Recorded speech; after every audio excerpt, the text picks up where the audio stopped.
সেই বিরাট খামারটিতে কোনো বৃষ্টি হয় না। আমার কপালের ঘাম দিয়ে গাছগুলিকে তৃষ্ণা মেটাতে হয়। সেখানে যে কফি ফলে আর চেরি গাছে যে টুকটুকে লাল রঙের বাহার ধরে, তা আমারই ফোঁটা ফোঁটা রক্ত যা জমে কঠিন হয়েছে। কফিগুলিকে ভাজা হবে, রোদে শুকোতে হবে, তারপর গুঁড়ো করতে হবে যতক্ষণ না তাদের গায়ের রং হবে আফ্রিকার কুড়ির গায়ের রঙে ঘোর কৃষ্ণবর্ণ, আফ্রিকার কুড়ির জমাট রক্তে ঘোর কৃষ্ণবর্ণ।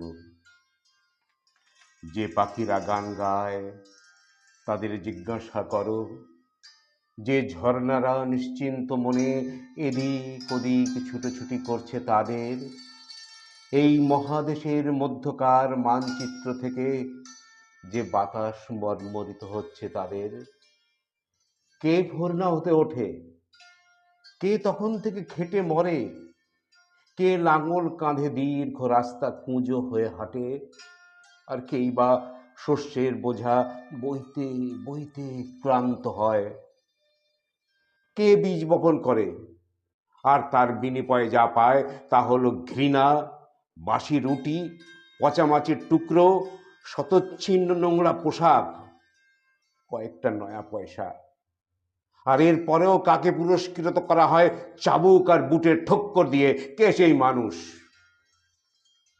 কে ক্ষেতগুলিতে গম আর ভুট্টো ফলায় আর সারি বাঁধা কমলা গাছগুলিতে ফুলের উৎসব আনে? কে সেই মানুষ? কে ওপরওয়ালাকে গাড়ি, যন্ত্রপাতি, মেয়ে মানুষ কেনার টাকা আর মোটরের নিচে চাপা পড়ার জন্য নিগ্রোদের মুন্ডগুলি যোগান দেয়? কে সাদা আদমিকে বড়লোক তৈরি করে, তাকে রাতারাতি ফাঁপিয়ে তোলে, তার পকেটের টাকা জোগায়? কে সেই মানুষ?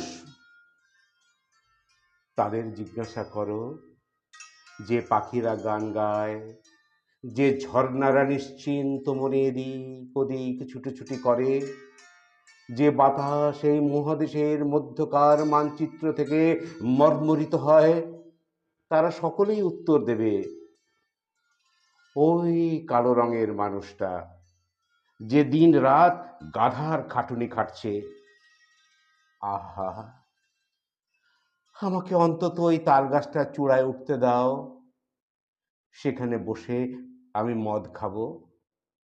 তাল গাছ থেকে যে মদ চুইয়ে পড়ে আর মাতলামোর মধ্যে আমি নিশ্চয়ই ভুলে যাব আমি একজন কালো রঙের মানুষ। আমার জন্যে এই সব।